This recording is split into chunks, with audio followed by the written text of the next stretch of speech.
Hi, ഞാൻ സലു. എൻ്റെ channel ആദ്യമായിട്ടാണ് കാണുന്നതെങ്കിൽ സബ്സ്ക്രൈബ് ചെയ്യാൻ മറക്കരുത്. Please support. ഇന്നത്തെ വീഡിയോയിൽ ഉൾപ്പെടുത്തിയിരിക്കുന്നത് അക്യുമിനീസ് പ്ലാന്റിൻ്റെ കെയറും പ്രൊപ്പഗേഷനുമാണ്. ഇതെല്ലാം ഡീറ്റെയിൽ ആയിട്ട് പറഞ്ഞു തരുന്നത് ജാൻസി മാഡമാണ്. ജാൻസി മാഡം അങ്കമാലി KSRTC ഡിപ്പോയുടെ സൂപ്രണ്ടായിട്ട് വർക്ക് ചെയ്യുന്നു. അതുപോലെ തന്നെ എൻ്റെ ചാനലിൽ ഒരുപാട് വീഡിയോസ് മാം ചെയ്തിട്ടുണ്ട്. അതിൽ ഏറ്റവും എടുത്തു പറയാനുള്ളത് PVC പൈപ്പ് ഉപയോഗിച്ച് മനോഹരമായ ഒരു പൂന്തോട്ടം എങ്ങനെ ഉണ്ടാക്കാം എന്നതിനെക്കുറിച്ചൊരു വീഡിയോ ഞാൻ നേരത്തെ ഇട്ടിട്ടുണ്ടായിരുന്നു. അത് 3 ലക്ഷത്തിൽ പരം ആളുകൾ ആ ഒരു വീഡിയോ കാണാനിടയായി. നിങ്ങളിൽ പലരും ആ വീഡിയോ കണ്ടിട്ടില്ല എന്നുണ്ടെങ്കിൽ ഞാൻ ഡിസ്ക്രിപ്ഷൻ ബോക്സിൽ കൊടുക്കാം. അക്യുമിനീസ് പ്ലാന്റിന് ഒരുപാട് പേരുകളിൽ അറിയപ്പെടുന്നുണ്ട്. ക്യൂപിഡ്സ് ബോ, അതുപോലെ nut orchid, magic flower, mother's tears, hot water plant, അങ്ങനെ പല പേരുകളിലാണ് അറിയപ്പെടുന്നത്. അക്യുമിനീസ് പ്ലാന്റിൻ്റെ നേറ്റീവ് പ്ലേസ് നോക്കിക്കഴിഞ്ഞാൽ മെക്സിക്കോയാണ്. ഈ ഒരു പ്ലാന്റിൻ്റെ ഫ്ലവേഴ്സ് നോക്കിക്കഴിഞ്ഞാൽ പല ഷെയ്ഡിലുള്ള കാണാൻ സാധിക്കും. പിങ്ക്, ബ്ലൂ, വൈറ്റ്, അതുപോലെ തന്നെ ലാവൻഡർ, പർപ്പിൾ, അങ്ങനെ പല കളേഴ്സിൽ നമുക്ക് ഇന്നിപ്പോൾ നാട്ടിലും എല്ലായിടത്തും നഴ്സറികളിലെല്ലാം തന്നെ അവൈലബിൾ ആണ്. അപ്പം ഈ ഒരു പ്ലാന്റ് നമ്മുടെ കയ്യിൽ കിട്ടിയാൽ ഇതിനെ എങ്ങനെ കെയർ ചെയ്യണം, ഇതിനെങ്ങനെ പ്രൊപ്പഗേറ്റ് ചെയ്തെടുക്കണം, ഇതിൻ്റെ ബൾബ് ഉപയോഗിച്ചാണോ നടേണ്ടത് അതോ സ്റ്റെം ഉപയോഗിച്ചാണോ, ഈ ഒരു കാര്യങ്ങളെല്ലാം തന്നെ ഡീറ്റെയിൽ ആയിട്ട് ജാൻസി മാഡം പറഞ്ഞു തരുന്നതാണ്. ഒരുപാട് കൂട്ടം കൂടി നിൽക്കുന്ന രീതിയിലാണ് ഇതിൻ്റെ ഫ്ലവേഴ്സ് എല്ലാം ഉണ്ടായി വരുമ്പം കാണാൻ പറ്റുന്നത്. ഏകദേശം നമ്മുടെ പെറ്റൂണിയയുടെയൊക്കെ ഒരു ചെറിയ സാമ്യമൊക്കെ ഉണ്ട്. അതുപോലെ തന്നെ ഫണൽ ടൈപ്പിലാണ് ഇതിൻ്റെ ആ ഒരു പൂവിൻ്റെ ഷേപ്പ് വരുന്നത്. ശരിക്കും നമുക്ക് വേഗം വളർത്തിയെടുക്കാൻ പറ്റുന്ന ഒരു പ്ലാന്റാണ്. ഫ്ലവറിങ് പ്ലാന്റ്സ് ഇഷ്ടപ്പെടുന്ന എല്ലാവരും ഇത് തീർച്ചയായിട്ടും വീട്ടിൽ നട്ടുപിടിപ്പിക്കുക. 25 സ്പീഷീസിലുള്ള അക്യുമിനീസ് പ്ലാന്റാണ് ഉള്ളത്.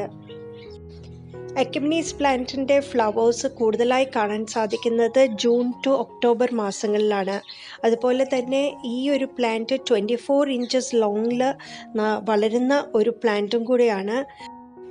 PVC പൈപ്പിൽ ഇതുപോലെ ഹാങ്ങിങ് ബാസ്ക്കറ്റ് ചെയ്യുവാണെങ്കിൽ ഏറ്റവും വലിയ അഡ്വാൻറ്റേജ് നമുക്ക് എപ്പം വേണമെങ്കിലും മഴ വരുന്ന സമയത്ത് മാറ്റി വെക്കാൻ സാധിക്കും.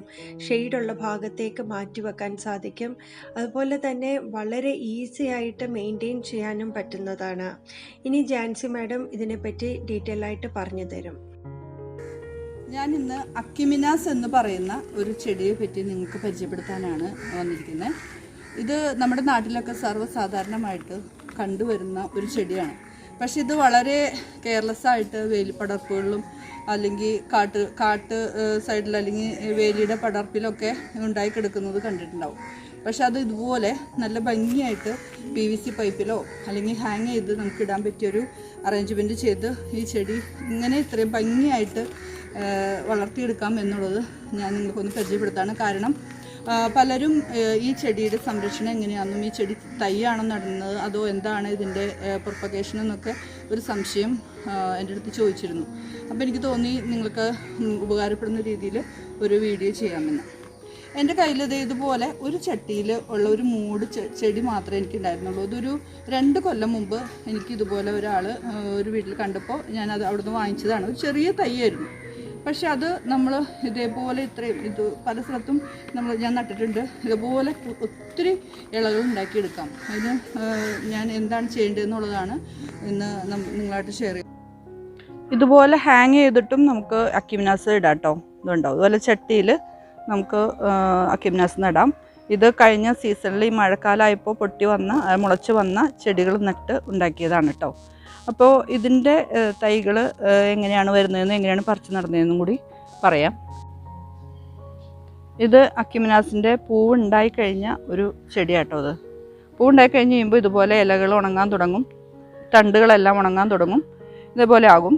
അപ്പോൾ ഇത് മണ്ണിൻ്റെ അടിയിൽ പക്ഷേ ഇതിൻ്റെ വിത്ത് അല്ലെങ്കിൽ ഇതിൻ്റെ കിഴങ്ങ് ഇതേപോലെ നന്നായിട്ടുണ്ടാകും. ഇതുണ്ട്. ഇതിന്നൊക്കെ എത്ര തൈകൾ വരും എന്ന് പറയുന്നത് ഇതുപോലെ ഇരിക്കും.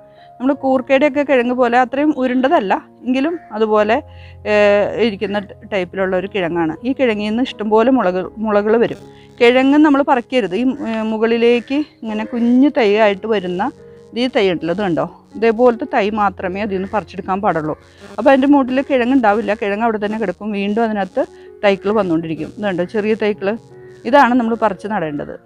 ഈ ഒരു ചെറിയ കടയിൽ നിന്നും ഇപ്പോൾ ഈ ഒരു എൻ്റെ കയ്യിലിരിക്കുന്ന ഈ ഒരു ചെറിയ കടയിൽ നിന്ന് നമുക്കൊരു 20 ചട്ടിയിലേക്കെങ്കിലും പറ്റുന്ന രീതിയിലുള്ള അക്കിമിനാസിൻ്റെ ചെടികൾ നമുക്ക് കിട്ടും. അപ്പോൾ ഇത് നമ്മൾ മണ്ണിൻ്റെ അടിയിൽ അങ്ങനെ തന്നെ കിടന്നോട്ടെ. ആ മണ്ണ് എവിടെയാണോ ഉള്ളത്, ആ മണ്ണിൻ്റെ അടിയിൽ എവിടെയാണ് കിടക്കുന്നത് വെച്ചാൽ അത് ഇങ്ങനെ നമുക്ക് ചെറിയ തണുപ്പ് കാലം മഴയൊക്കെ പെയ്ത് തുടങ്ങുമ്പോഴേക്കും ഇതിനകത്ത് മുളകൾ വന്നുകൊണ്ടിരിക്കും. അത് പറിച്ച് നടുക. ഈ മഴക്കാലത്ത് ഫുള്ള് ഇപ്പോൾ ഒരു 4-5 മാസത്തോളമായി നമ്മുടെ ഈ തോട്ടത്തിൽ ഇതുപോലെ നല്ല ഭംഗിയായിട്ട് അക്കിമിനാസ് വളർന്ന് പൂവിട്ടിരുന്നു. ഇതെല്ലാം PVC പൈപ്പിൽ വലിയ ചട്ടികൾ വേണ്ടവർക്ക് കുഞ്ഞു ചട്ടികൾ മതി. ഇത് ഇതുണ്ടാവും. ഇതേപോലത്തെ ചെറിയ ചട്ടികളിൽ നട്ടിട്ട് നമ്മൾ PVC പൈപ്പിൽ എസ്കുളത്ത് ഉപയോഗിച്ച് ഹാങ് ചെയ്ത് ഇട്ടിരിക്കുന്നതാണ്. അല്ലാതെ നടാം, പക്ഷെ താഴെ ഇരിക്കുന്നതിലും ഭംഗി എപ്പോഴും ഇതുപോലെ ഹാങ് ചെയ്ത് ഇടുന്നതാണ് കേട്ടോ. അപ്പോൾ ഇതിൻ്റെ പോട്ടി മിശ്രിതം എന്ന് പറയുന്നത്, പോട്ടി മിശ്രിതം ഇതാണ്: ചകിരിച്ചോറ്, മണ്ണ്, അതുപോലെ ചാണകപ്പൊടി. ഇതിനകത്ത് മണ്ണ് ഇളക്കമാണ് ഏറ്റവും വേണ്ടത്. ഇവരുടെ വേര് അധികം ആഴത്തിലേക്ക് പോകില്ല. അപ്പോൾ നമുക്ക് എപ്പോഴും ഇളകി ഇങ്ങനെ കിടക്കുന്ന അധികം തറഞ്ഞു പോവാത്ത മണ്ണാണ് നമുക്ക് എപ്പോഴും ഇത് നടാനായിട്ട് നല്ലത്. ഇത് 3ഉം കൂടി മിക്സ് ചെയ്ത് ഈ തൈകൾ മാത്രം പറിച്ച്, ഈ കിഴങ്ങ് കിടക്കുന്ന ആ സ്ഥലത്തു നിന്ന് പൊന്തി വരുന്ന തൈകൾ മാത്രം പറിച്ച് നടുക. ഈ ഒരു പ്ലാന്റ് നല്ല രീതിയിൽ പ്രൊപ്പഗേറ്റ് ചെയ്ത് എടുക്കുകയാണെങ്കിൽ, ചെറിയ ചെറിയ ഗ്രോ ബാഗ്സിലൊക്കെ നമ്മൾ നട്ടുപിടിപ്പിക്കുകയാണെങ്കിൽ നമ്മുടെ ഫ്രണ്ട്സും റിലേറ്റീവ്സിനും ഒക്കെ കൊടുക്കാം. അതുപോലെ തന്നെ നിങ്ങൾക്ക് സെയിൽ നടത്തണമെന്നുണ്ടെങ്കിൽ ഈ സെയിൽ നടത്താം. ഒരു സന്തോഷ വാർത്ത നിങ്ങളുമായിട്ട് പങ്കുവെക്കാൻ ആഗ്രഹിക്കുകയാണ്. നമ്മളുടെ ഈ ചെറിയ ഒരു ചാനൽ 40,000 സബ്സ്ക്രൈബേഴ്സ് കഴിഞ്ഞ് മുന്നോട്ട് പോയിക്കൊണ്ടിരിക്കുകയാണ്. നിങ്ങൾ ഇതുവരെ തന്ന എല്ലാ സപ്പോർട്ടിനും ഞാൻ നന്ദി അറിയിക്കുകയാണ്. ഓരോ വീഡിയോസ് ഇടുന്ന സമയത്ത് നിങ്ങൾ ഷെയർ ചെയ്യുകയും അതുപോലെ തന്നെ നിങ്ങൾ ലൈക്ക് ചെയ്യുകയും കമൻറ്റ്സ് ഇടുകയും ചെയ്യുമ്പോൾ എനിക്ക് വളരെ സന്തോഷമാണ്. കാരണം മുന്നോട്ട് ഓരോ വീഡിയോസ് ഇടാനായിട്ട് ഒരു മോട്ടിവേഷനാണ്. തീർച്ചയായിട്ടും ഹൃദയത്തിൻ്റെ ഭാഷയിൽ നന്ദി അറിയിക്കുകയാണ്.